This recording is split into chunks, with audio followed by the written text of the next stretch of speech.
Time is running out for hundreds of thousands of people in our region who rely on SEPTA. Major cuts will begin in less than 3.5 weeks if the transit agency doesn't get the money it needs to avoid what it calls a looming transit death spiral. Today, lawmakers are calling on state Republican leaders to agree on a budget that is now more than a month overdue. Service cuts could go into effect August 24th. That's in just 20 days. It's also the day before students in Philadelphia go back to school, and many of those students rely on SEPTA to get them to class. That's just the beginning. A 21.5% fare increase is set to take effect September 1st. More service cuts will come in the new year, including the complete elimination of 5 regional rail lines. NBC 10's Mayk is live in Northeast Philadelphia with a look at where things stand right now. Lauren? Well, Tracy, I'm at Bustleton and Cottman in the Northeast, and you mentioned students. Let me tell you where I'm standing. Just ahead of me, that is where Northeast Philadelphia High School is. Lincoln High School is behind me. As you mentioned, students rely on the SEPTA service to get to school, but once school goes back, those cuts are already scheduled to be in effect. Today, some lawmakers looking to put political pressure on the situation.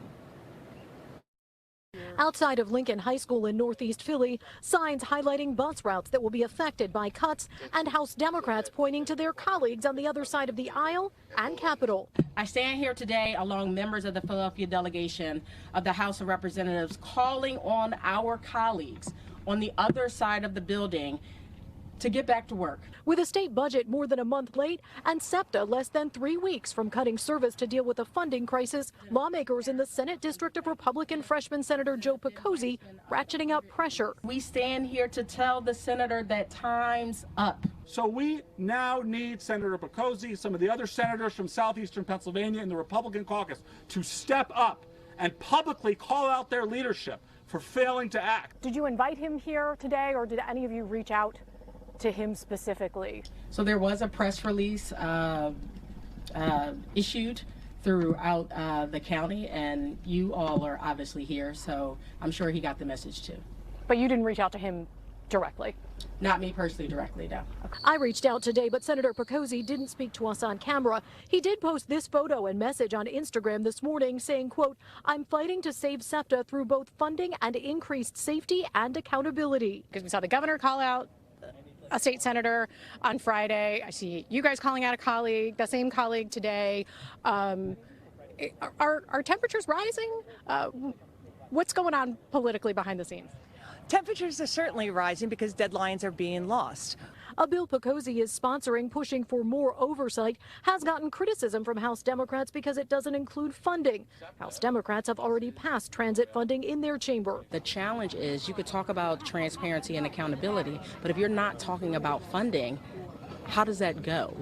Could this be the bridge to getting that funding if people are more comfortable with it? Absolutely. I mean, again, without having the opportunity to view the Republican strategy, because again, my colleagues mentioned it, we don't know when they're going back. We don't know what bills they're considering. But when they actually get something over to our chamber, then we can actually have a real dialogue.